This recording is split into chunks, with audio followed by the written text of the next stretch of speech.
Oke, Assalamualaikum warahmatullahi wabarakatuh.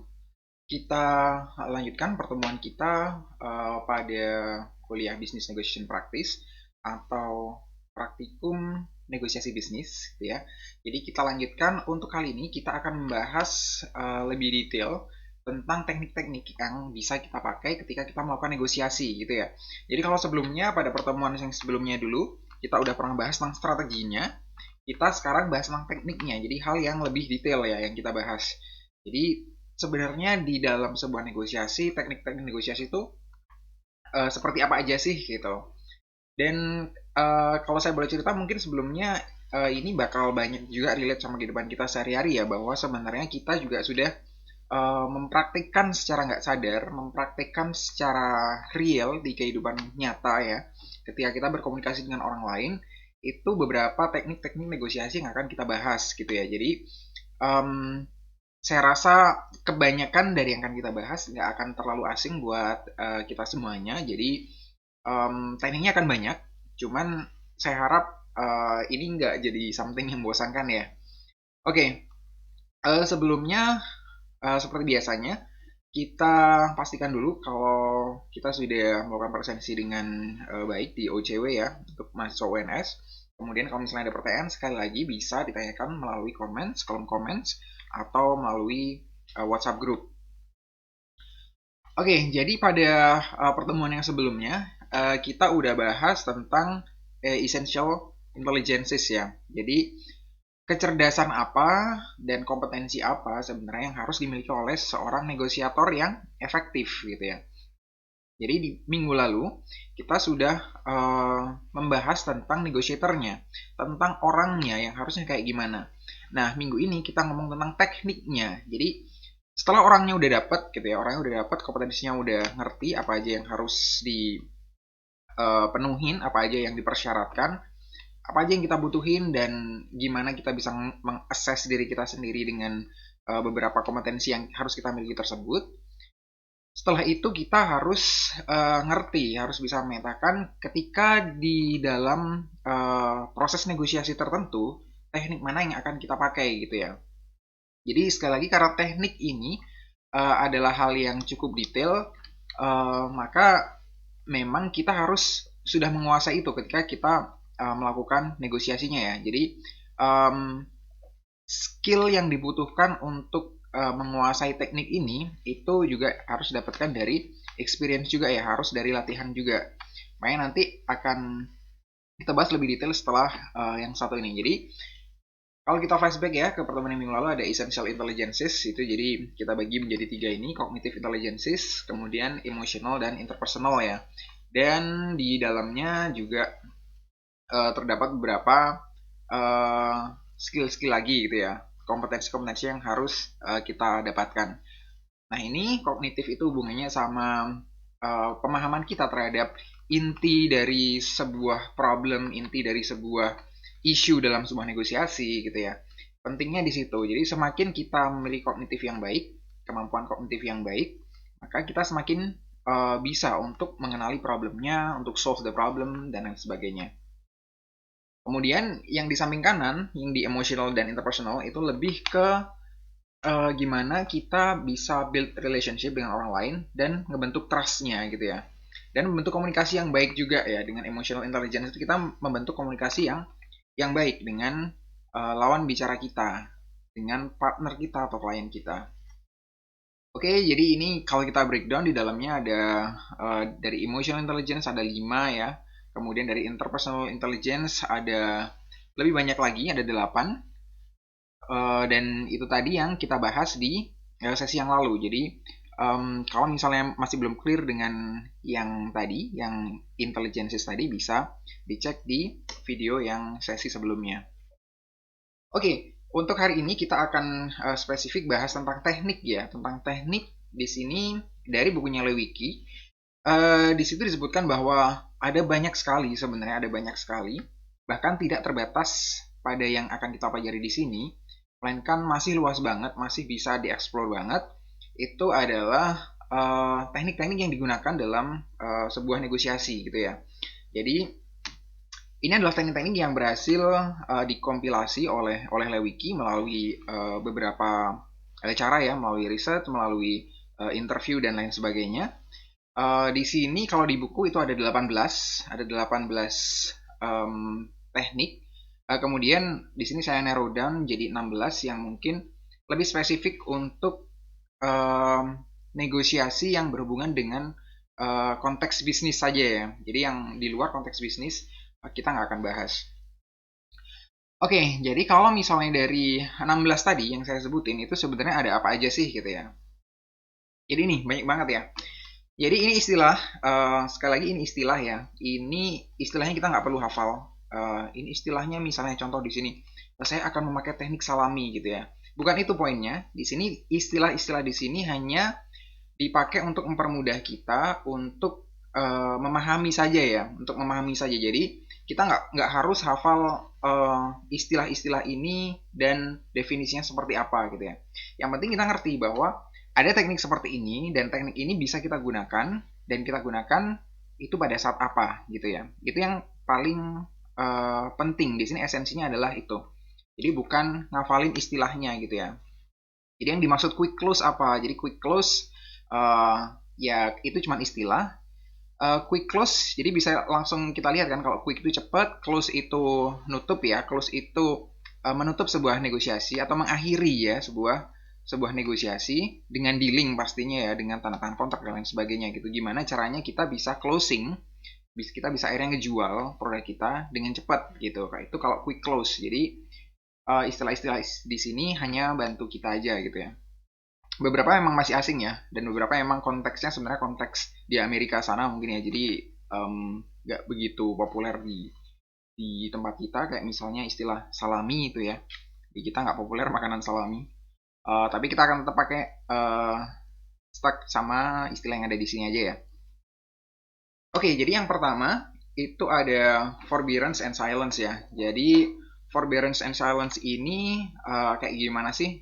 Jadi kayak udah tercermin dari arti secara harfiah ya, dari forbearance dan silence. Forbearance itu kan sabar ya, patience gitu ya. Jadi sabar dan diam gitu ya. Silence, diam. Jadi emang kebanyakan yang dipakai di sini adalah sabarnya dan diamnya. Nah, sabar itu sabar yang kayak gimana sih? Di sini jelasin. Sabar itu kita nggak gampang reaktif ya. Kita nggak terlalu reaktif dari action yang dilakukan oleh lawan bicara kita. Jadi misalnya lawan bicara kita memancing kita untuk mengarahkan misalnya negosiasi ke arah tertentu atau dealing ke arah tertentu, itu kita nggak gampang apa ya, tersulut, nggak gampang diarahkan ya, dan nggak gampang kita tiba-tiba langsung bereaksi, oh enggak, oh iya, oh enggak gitu, nggak gampang seperti itu. Tapi kita juga di sini adalah jaga ritme, kemudian kita juga harus sabar kalau memang itu memang negosiasi yang emang butuh waktu, kita sadar bahwa negosiasinya akan butuh waktu, maka kita emang harusnya bisa spare waktu ya, bisa emang ngeset timeline yang emang lebih panjang daripada negosiasi yang lain mungkin, karena memang negosiasi yang jenis ini kemungkinan akan butuh waktu yang lebih panjang. Kemudian bagaimana kalau dengan silence? Silence itu kalau misalnya di sini disebutkan kita itu nggak boleh terlalu banyak ngomong, tapi juga di lain sisi kita juga nggak boleh terlalu banyak nggak jelas gitu ya, nggak jelas akhirnya diem gitu kan. Dari pihak partner ngajak negosiasi ke arah sini, kita lebih cenderung nggak jelas gitu kan, nggak nanggepin juga. Diemnya itu diem yang nggak nanggepin gitu. Diem di sini itu sama seperti tadi ya, yang di forbearance itu diemnya kita lebih jaga ritmenya ya, jaga ritmenya. Jadi nggak selalu menanggapi apa yang dipropose sama klien, apa yang dipropose sama partner kita itu dengan segera, dengan ujuk-ujuk ya, dengan langsung, dengan spontanitas gitu ya. Kadang itu perlu, kadang enggak gitu. Cuman kedewasaan kita dalam bernegosiasi itu tercermin nanti dari sini gitu ya. Jadi kelihatan mungkin kalau misalnya kalian sudah pernah di approach sama mungkin orang-orang yang di bagian sales gitu ya. Orang-orang di bagian sales, ada orang di sales tertentu yang sifatnya itu mereka intens sekali ketika menawarkan barang atau jasa yang mereka. Ada mungkin orang yang lebih sabar ya, orang yang lebih sabar, orang yang lebih mencoba memahami kita, kemudian ngertiin apa kebutuhan kita, kemudian Pak gimana kalau ini aja gitu, atau Mas gimana kalau Mas pilih produk yang ini aja, kayaknya lebih cocok kayak gini kayak gini kayak gini, dibandingkan Mas ini tuh barang yang paling bagus dan segala macam. Sekali lagi ini tergantung sama konteksnya ya. Ada memang jenis produk tertentu yang membutuhkan apa ya, intensitas berbicara yang seperti tadi, ada yang enggak gitu ya. Jadi kalau jenis produknya itu mungkin nggak akan kita bahas secara detail di sini ya, karena itu ada mungkin ada di mata kuliah lain gimana cara mengomunikasikan sebuah produk gitu. Oke, kita lanjutkan ke surprise ya. Surprise gitu kan, seperti namanya banget. Jadi surprise itu memang kita bikin sudden move gitu ya. Kita bikin satu langkah yang nggak terprediksi oleh lawan bicara kita gitu ya. Jadi goalnya sebenarnya kenapa kita bikin something yang nggak keprediksi ya, kita di sini pengen menunjukkan bahwa kita bukan apa ya, bahwa kita memiliki strategi tertentu, bahwa kita memiliki solusi tertentu atau produk tertentu bagi negosiasi yang sedang kita jalankan gitu ya. Jadi kita nggak terlalu gampang diprediksi, sama seperti tadi nggak terlalu gampang akhirnya diarahkan gitu ya. Kalau misalnya customer kita atau mungkin partner kita udah ngerti, oke ini nanti bakal larinya ke situ, langsung ditembak di belakang gitu kan, tembak belakangnya mungkin langsung ngejar quick deal ya. Jadi langsung ngejar quick deal bisa jadi, tapi dengan kita nggak keprediksi, dengan kita bisa buat sudden move di tengah, itu akan membuat mereka lebih memperhitungkan lagi langkahnya mereka juga gitu ya. Jadi mereka nggak terlalu percaya diri akhirnya, dan secara power di sini hubungannya sama power ya, power bargaining position. Secara power akhirnya partner kita nggak ngerasa terlalu di atas kita gitu ya. Goalnya di situ. Kemudian yang ketiga namanya fait accompli ya. Fait accompli ini sebenarnya istilah yang unik ya. Fait accompli ini sebenarnya kita udah ngelakuin sesuatu dan kita baru nyeritain ke klien atau partner kita di kemudian hari gitu ya, dengan harapan mereka akhirnya seneng ya, mereka seneng akhirnya, mereka oke, kamu udah ngelakuin itu ya buat saya, berarti oke, kita lanjutkan, berarti negosiasinya lebih lebih ke arah yang spesifik, lebih lebih ke arah yang positif dan lain sebagainya. Contohnya kayak gimana, misalnya kalau misalnya kita mau ini ya, misalnya di perbankan gitu, di jasa perbankan mungkin ada bagian tertentu, bagian sales yang menawarkan produk tertentu, misalnya produk pinjaman kepada seorang calon nasabah gitu ya. Dari seorang calon nasabah itu dia menawarkan apa namanya, menawarkan pinjamannya dan segala macam. Kemudian proses itu sebenarnya masih dalam proses negosiasi. Prosesnya juga udah berlangsung sebenarnya dari proses awal ketika si nasabah ini join dan lain sebagainya. Kemudian nanti di mungkin tanpa sepengetahuan dari nasabahnya ada beberapa hal yang mungkin memang sudah dilakukan, diberesin sama tadi sama salesnya. Contohnya misalnya BI checking ya, kalau misalnya istilah itu kalian populer. Jadi ada yang namanya BI checking, itu ngecek data-data perbankan dari calon nasabah ini. Itu ternyata udah dilakukan dan beres bu gitu. Oh ternyata ada data keuangan apa yang udah disiapin sama salesnya tadi gitu, dan itu udah beres gitu kan. Tahu-tahu ternyata customer udah beres. Ini udah beres bu, kalau ibu mau join ini udah saya lakukan loh. Harapannya ibunya tadi itu misalnya atau bapaknya tadi bisa nganggap itu sebagai suatu hal yang emang udah dilakukan dan mengejutkan buat dia gitu ya. Wah seneng banget ya itu udah dilakukan ternyata gitu. Ya udah deh kita lanjut gitu ya. Kita lanjut seperti apa, cuman arahnya bakal lebih positif. Jadi itu contohnya. Kemudian yang berikutnya adalah apparent withdrawal ya. Ini udah jelas juga kalau dari kata-kata yang di sini, withdrawal ini sering banget dipraktekin sama ibu-ibu mungkin ya. Jadi apparent withdrawal itu seolah-olah kayak kita menarik diri dari negosiasi ya, seolah kita mundur gitu. Jadi ini sering terjadi kalau misalnya di pasar mungkin ya, di pasar tradisional gitu. Kalau misalnya ada customer yang nawar, ada pembeli yang nawar, kemudian harganya kurang cocok gitu, salah satu caranya adalah ya udah pura-pura pergi gitu ya. Jadi emang ada orang yang pergi beneran, nggak cocok terus pergi beneran, wah terlalu mahal.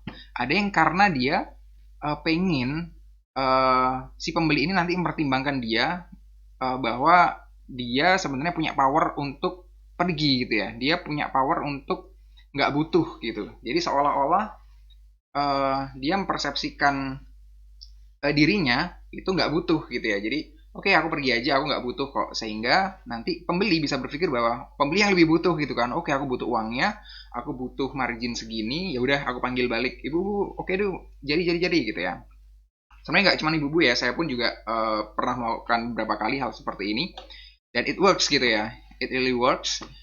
Dan ini nggak cuma berlaku di pasar yang tradisional, di pasar yang transaksi yang besar pun, transaksi yang bukan tradisional pun itu juga berlaku gitu ya. Kita pura-pura narik diri, pura-pura mundur dengan harapan bahwa kita bakal dipanggil lagi dengan negosiasi yang lebih sesuai dengan keinginan kita gitu ya, atau dengan langsung udah menuju ke arah dealing gitu ya. Jadi kayak gitu. Tapi ini harus dipastikan kalau memang kita punya bargaining position yang cukup ya. Jadi bisa jadi kita pura-pura pergi terus dibiarin pergi gitu kan. Kalau misalnya kita nggak memperhitungkan bargaining position kita gitu kan. Jadi kalau misalnya kita ngerasa bargaining position kita lemah, ya kalau kita pergi ya pasti bisa jadi nggak akan dipanggil lagi gitu ya, nggak akan diajak negosiasi lagi. Oke, yang berikutnya adalah probing atau testing ya. Probing atau testing ini um, salah satu teknik yang kita itu probing itu nyelidikin ya. Probing itu nyelidikin atau ngetes suatu hipotesis ya sebenarnya dengan beberapa aktivitas yang sederhana sih sebenarnya, dengan beberapa aktivitas verbal biasanya yang sederhana. Jadi kalau misalnya di sini contohnya eh, tujuannya dari probing ini kan sebenarnya untuk ngetahuin sesuatu dari klien atau dari customer kita, dari lawan bicara kita. Jadi cara ngetahuin ekspektasi mereka kayak gimana itu juga dari teknik probing ini ya. Nah, teknik probing ini kita harus lakukan dengan cara yang soft ya, dengan cara yang soft, dengan cara yang nggak intimidating, yang nggak ngerasa bahwa klien kita ini lagi diselidikin gitu ya. Jadi waduh kok nanyanya gitu-gitu gitu. Misalnya kita nawarin tentang tadi ya jasa perbankan misalnya. Jasa perbankan di awal-awal tiba-tiba kita udah nanyain tentang bekerja di mana bu, penghasilannya berapa bu, segala macam. Orang kan bakal nggak nyaman di awal gitu ya. Nah teknik probing ini gimana caranya kita bisa nyelidikin hal-hal tersebut dengan cara yang lebih soft gitu, dengan cara yang lebih subtle gitu ya, dengan cara yang lebih halus nggak kelihatan. Jadi misalnya dengan cara ngobrol mungkin butuh butuh ngobrol yang lebih panjang. Biasanya emang kalau probing butuh entry, butuh report ya, butuh kedekatan di awal. Jadi kita harus bangun itu dulunya. Jadi mungkin kita bisa tanyakan aktivitas hariannya. Aduh kesibukannya apa nih bu kalau tiap hari? Kok kayaknya sibuk banget dan segala macam. Nah nanti kita bisa dapetin poin-poinnya di situ. Kira-kira orang ini kerja di mana gitu kan. Dan nanti pun kalau misalnya report itu udah terjalin dengan baik, pada akhirnya kemungkinan kita juga akan dapat informasi itu secara clear di akhir dari pembicaraan gitu ya. Kalau emang kita kedekatan emosionalnya udah ada antara kita dengan klien tadi gitu. Jadi itu penting dilakukan. Jadi nggak ujuk-ujuk kayak kita investigator gitu ya, kayak kita polisi lagi nginvestigasi kriminal gitu ya. Jadi nanyain kalau ini gimana pak, kalau ini gimana bu gitu. Eh, Ibu punya misalnya punya aset apa aja gitu kan. Nggak seperti itu kita lakukan di awal gitu ya.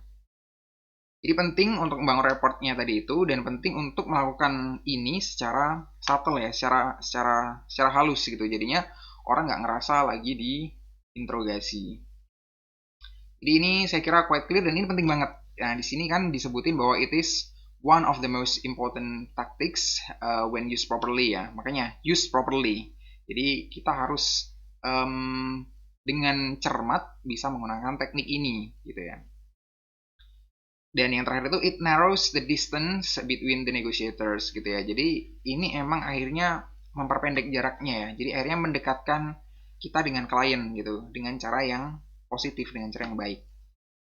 Oke, kita lanjutkan dengan setting limits ya. Setting limits itu ini kita sebagai negotiator itu kita udah ngeset batasan-batasan tertentu. Batasan tertentu untuk sebuah negosiasi bisa dilakukan atau untuk sebuah dealing bisa dicapai gitu ya. Jadi emang bisa kita yang berikan syarat itu bisa dari lawan bicara kita ya, yang ngasih limits ini.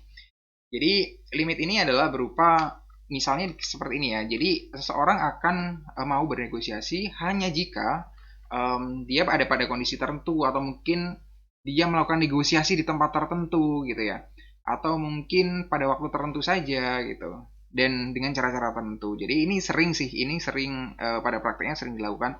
Oke mas, saya mau negosiasi, tapi saya maunya mas ke kantor saya misalnya, kantor saya dengan harapan beberapa hal ya. Jadi pasti ada background kenapa diskusi itu harus dilakukan di kantornya dia misalnya. Jadi mungkin di kantornya juga ada rekannya dia, ada yang bisa ngebantu dia ikutan ngobrol dan lain sebagainya. Kemungkinan juga di sana dia merasa lebih nyaman, lebih secure juga gitu ya. Jadi dia ngerasa lebih punya power ketika dia berada di kantornya daripada mungkin dia datang ke kantor kita contohnya.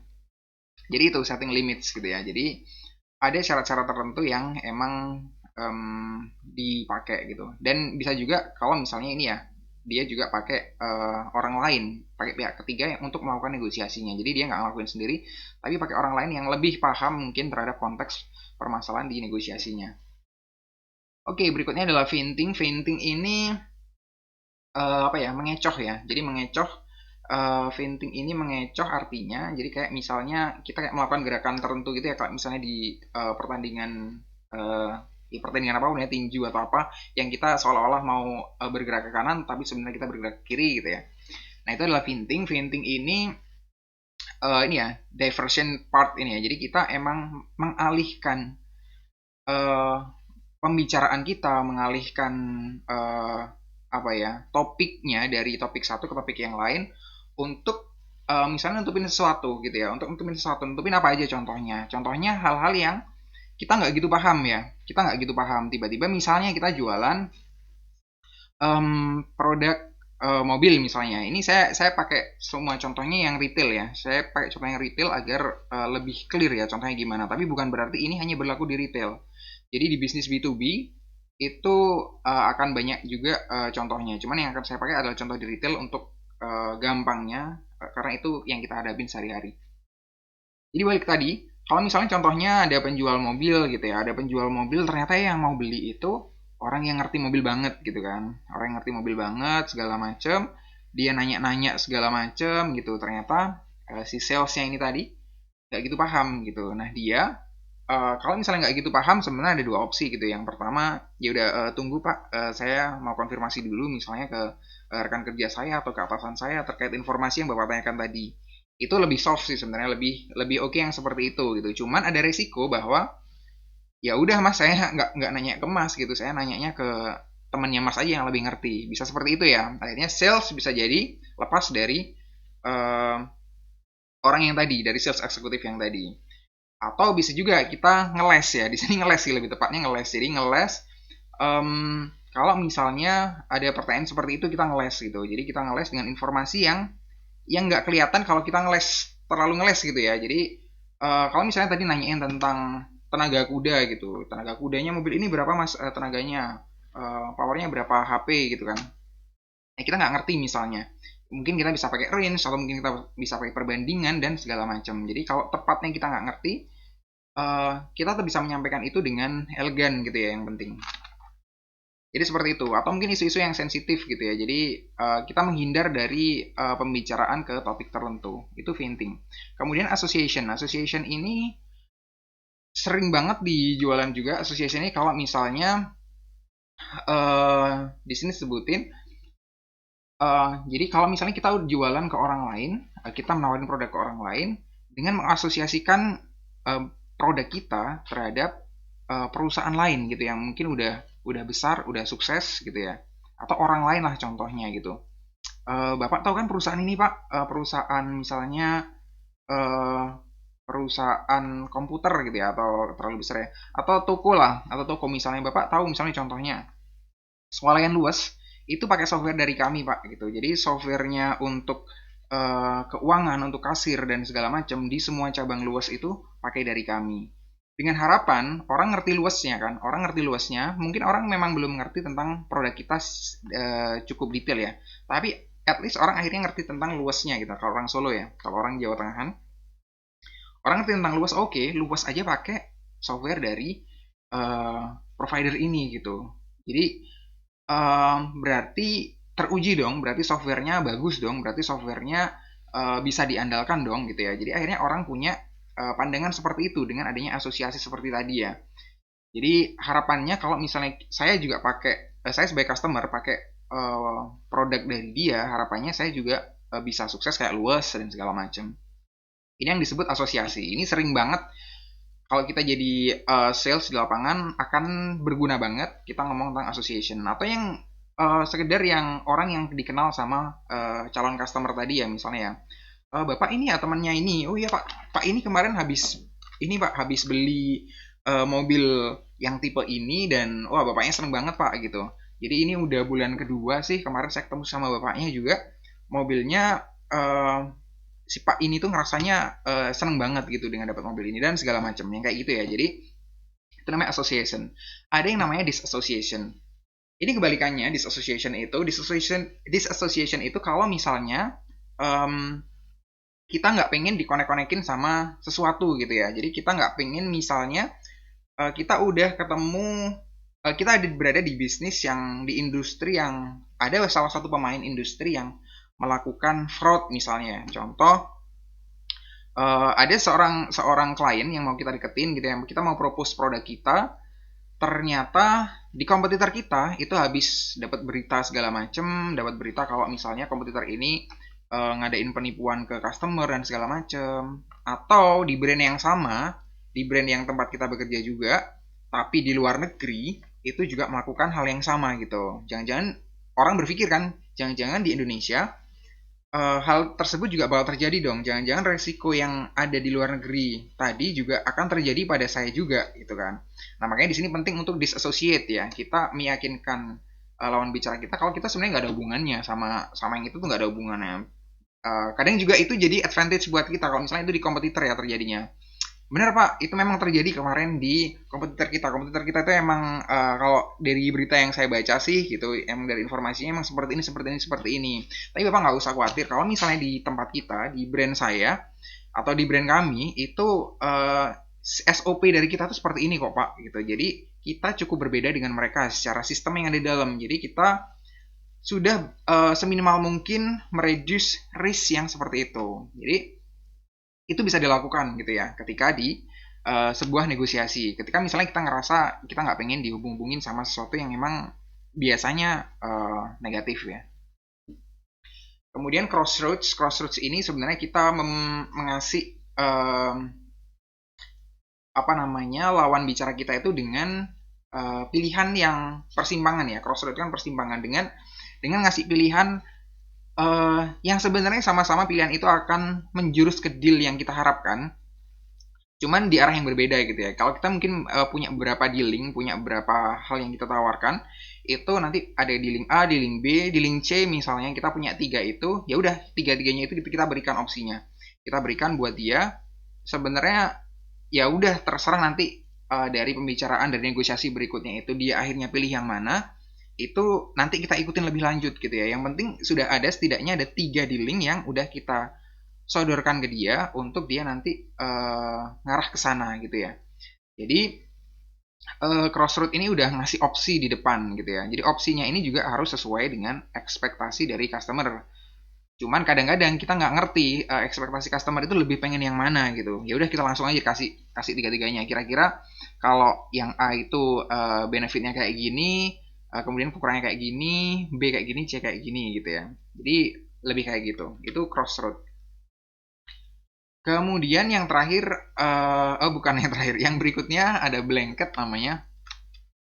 Kalau blanket ini lebih luas lagi ya. Blanket ini kita lebih nggak tahu sebenarnya, lebih lebih nggak punya gambaran terhadap issues yang lagi kita hadepin gitu ya. Jadi kita lebih banyak menyodorkan isu-isu dalam sebuah negosiasi atau dealing dalam sebuah negosiasi gitu ya.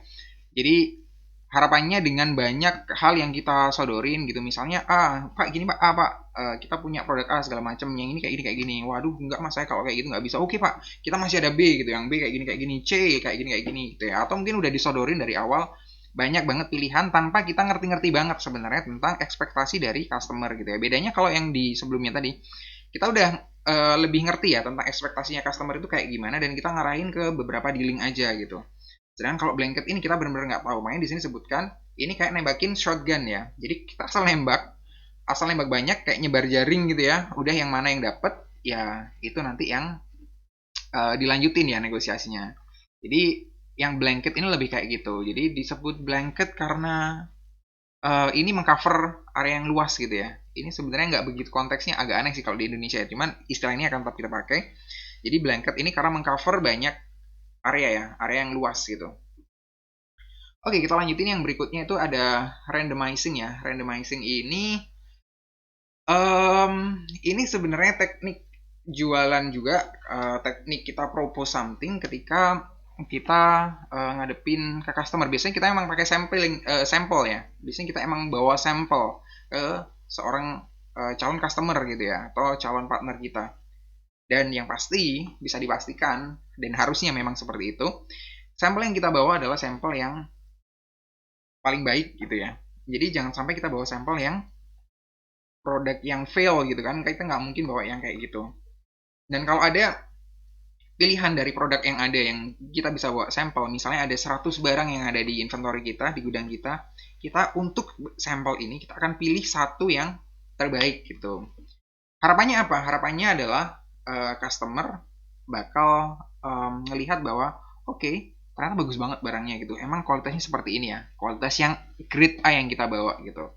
Cuma apakah nanti dalam delivery service-nya kita atau mungkin produknya kita akan semuanya seperti A ini, bisa jadi enggak ya, tapi bisa jadi iya. Cuman dalam hal samplingnya, dalam hal yang kita bawa, hal yang kita propose di awal itu memang versi terbaik dari produk kita. Itu kemudian ya ini biasanya yang dipakai sampel dan segala macam itu pasti harus dipastikan memang something yang memang udah terbaik ya. Ya kalau misalnya dari inventory kita semua produk udah sesuai standar dan itu bagus banget, ya nggak ada masalah di sini. Random memang benar-benar bisa random banget pilih yang mana. Cuman kalau misalnya enggak, kita bisa pakai sampel yang terbaik. Ini contohnya sama ya kalau misalnya di pasar tradisional tadi, kalau misalnya kali kita beli buah oleh-oleh misalnya yang sekeranjang gitu ya, setas keranjang yang udah disusun rapi gitu, misalnya buah, kita nggak ngerti bahwa kalau misalnya kita tester di tempatnya itu mungkin testernya emang yang terbaik ya, yang paling manis, yang paling renyah dan sebagainya. Tapi ketika misalnya kita udah bawa sekeranjang tadi itu dan kita bawa pulang, di dalamnya ada yang bonyok, di dalamnya ada yang udah daulatnya dan segala macam, kita nggak tahu. Jadi kira-kira kayak gitu ya. Kemudian ada yang namanya bracketing ya. Bracketing ini istilah umum sebenarnya, dipakai di banyak tempat, baik di dunia bisnis ini juga, kemudian di fotografi kalau kalian hobi fotografi ya. Jadi bracketing ini kita memang udah ngeset batas atas sama batas bawahnya. Jadi batas atasnya itu di mana, batas bawahnya di mana. Jadi kita udah ngasih batasan tertentu gitu ya. Ngasih batasan tertentu. Kalau tadi kan, kalau yang di sebelumnya tadi kita ngomong tentang batasan di mana negosiasi itu bisa terjadi atau bisa dilakukan. Nah, kalau yang di ini bukan bisa dilakukan atau nggak bisa dilakukan, cuman batas atas kita bisa ngedilin ini di mana, batas bawahnya juga di mana. Jadi kita udah ngerti batasan-batasan kita. Jadi kita nggak terlalu luas bahasanya. Kalau nanti arah dari negosiasinya ini, customer pengennya ke arah yang di bawah batas kita, di bawah dari ekspektasi batas bawah kita, maka kita bisa segera ini ya, menghindar dari negosiasi itu, segera melepaskan diri atau mungkin mengarahkan untuk kembali ke bracketnya ini ya, ke dalam bracketnya ini. Jadi kayak gitu ya. Kemudian salami. Nah ini tadi yang saya bilang, ini salami ini nggak populer di tempat kita. Salami ini kayak sosis mungkin ya, atau kalau saya lihat gambarnya sih kayak sosis. Jadi salami ini sebenarnya kita ini ya, by taking one, we can end up with the whole gitu ya. Jadi kita sebenarnya cuman ambil sedikit, tapi kita akhirnya eh, ambil banyak gitu, tapi akhirnya kita ngabisin semuanya. Jadi sebenarnya ini kalau lebih tepatnya sih kalau misalnya di konteksnya kita, ini juga sering terjadi kalau misalnya untuk dealing-dealing yang mungkin agak kompleks ya, agak kompleks. Contohnya misalnya kalau di sini secara cost itu lebih kompleks. Jadi misalnya ada dealing tentang partnership gitu ya, partnership mungkin kalau misalnya di perusahaan tertentu partnership atau gini deh, bukan partnership, atau mungkin franchise gitu ya. Franchise itu kayak gimana dealingnya. Jadi di franchise kalau misalnya kita nawarin franchise ke calon customer ya, kita bisa nyampein itu biasanya mungkin di awal mungkin kita akan nyampaikan range-nya ya. Range-nya di franchise kita itu sekitar 90 juta sampai 130 juta kok gitu. Nah, itu kan belum kita breakdown ya. Jadi di sini kita breakdown gitu untuk mastiin bahwa detail-detailnya itu emang beneficial buat kita um, sampein. Contohnya, Pak, dengan 90 juta ini Bapak itu udah dapat misalnya boot dari kami itu seharga 30 juta, tapi dengan kualitas yang sebenarnya Bapak bisa cari, Bapak bisa bandingin di tempat lain, itu boot seperti ini itu harganya 50 juta, Pak, gitu. Jadi, dengan 90 juta Bapak udah dapat 30 jutanya itu untuk bootnya, gitu ya. Nah, hal-hal seperti itu kita declare, kita jelasin lebih detail untuk meyakinkan customer bahwa dengan total 90 juta tadi itu dia dapat lebih uh, daripada kalau misalnya dia harus berjalan sendiri dan beli itu di luar gitu ya. Secara brand dia nggak dapat, secara hal-hal tadi seperti boot dia juga harus nyari sendiri, desain sendiri dan segala macam. Nah, hal-hal seperti ini kita tonjolin gitu ya, sehingga customer akhirnya aware bahwa oke, dari detail ini akhirnya ternyata banyak benefit, banyak advantage, banyak keuntungan buat saya. Nah, ini quick close itu seperti namanya tadi udah saya sebutin di depan. Quick close itu kalau kita udah agak buntu ya, udah buntu, gimana kita caranya manage kebuntuan ini gitu kan. Ya buntunya tergantung ya, jadi tergantung misalnya sama kita pakai tadi juga bracketing ya, kita juga bracket yang kita pakai kalau misalnya buntu dan emang buntu kita nggak bisa um, lanjutin negosiasi di dalam bracket, maka ya emang kita harus ninggalin ninggalin negosiasinya ya, tapi emang sebisa mungkin kita ngarahin lagi ke dalam bracketnya ya. Nah, kalau misalnya kita bisa ngarahin lagi, ya kita bisa langsung tembak ini ya, bisa langsung tembak. Oke, kalau misalnya Anda maunya seperti itu, misalnya, kalau misalnya Bapak pengen seperti ini, Pak, dari kami kan maksimal seperti ini ya, dari kami maksimal kita bisa ngasih ini dengan harga sekian. Nah, kalau misalnya Bapak dengan budget segitu, kira-kira kita bisa ngasih ini gitu. Kita langsung tembak di tengah-tengah gitu ya. Kita langsung tembak di tengah-tengah yang punya kemungkinan customer akan setuju gitu ya. Jadinya oke, Pak, kita ambil tengah-tengahnya deh gitu. Kita kasih harganya segini, tapi sesuai dengan spesifikasi yang Bapak pengen. Atau mungkin harganya saya kasih sesuai keinginan Bapak, tapi fasilitas dari kami cuma ada ini Pak, A, B, C, D. Yang E-nya nggak ada gitu. Itu contohnya seperti itu. Jadi harapannya kontrak atau dealing akan segera closing ya, akan segera kita dapat kontraknya, segera sign, segera tanda tangan kontraknya, dan dealnya close dia, ketutup, selesai gitu. Poin buat si salesperson tadi. Dan ini yang terakhir ini ada the agent of limited authority. Ini kalau misalnya kita nggak bisa apa ya, diskusi secara langsung, atau mungkin perusahaan nggak bisa bernegosiasi secara langsung, biasanya mereka akan pakai agent-agent tertentu, mungkin yang tenaga lepas, yang kontraknya adalah kontrak apa ya, kontrak lepas dari perusahaan, jadi nggak yang menjadi pegawai yang tetap bagian dari mereka. Tujuannya untuk apa? Tujuannya agar kalau misalnya dalam negosiasi itu mereka bisa berkata, waduh, kalau seperti itu saya masih harus minta otorisasi Pak dari kantor gitu. Saya harus minta persetujuan dari atasan misalnya, atau dari kantor pusat gitu kan ya. Nah, itu cara-cara yang umum dipakai kalau kalian ketemu salesperson, cara-cara yang umum dipakai kalau misalnya mereka pengen waktu lebih untuk diskusi gitu ya, atau mereka pengen memang benar-benar diskusi dengan atasan gitu. Jadinya mereka mengulur waktu dan mereka menunjukkan bahwa itu lebih butuh proses gitu. Goalnya sih sebenarnya bisa jadi kita berharap bahwa nanti dari customer juga akhirnya males ya, akhirnya oke lah, nggak usah mas, nggak usah. Yang udah itu aja, yang mas tawarin tadi aja deh, itu nggak apa-apa gitu. Bisa jadi seperti itu. Bisa jadi yang kedua, itu ngasih waktu buat kita untuk berpikir gitu ya, untuk mikirin, untuk ngatur lagi taktiknya, gimana cara propose ke orang ini tadi kalau misalnya nggak sesuai gitu ya. Jadi kita nggak langsung ngasih jawaban ketika di tempat gitu. Jadi itu tadi ada 16 ini ya, 16 hal yang bisa kita pelajarin di teknik kita hari ini. Sekali lagi, ini nggak terbatas di 16 ini, sebenarnya masih ada yang lain. Kalau misalnya kalian bisa explore yang lain, silahkan disampaikan.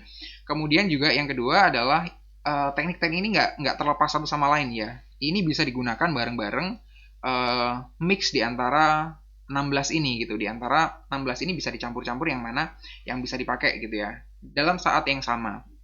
Jadi ini nggak isolated ya, nggak terlepas satu sama lain. Oke, sekian dari saya. Kalau ada pertanyaan sekali lagi silakan di kolom komen atau di WhatsApp grup. Thank you atas perhatiannya. Wassalamualaikum warahmatullahi wabarakatuh.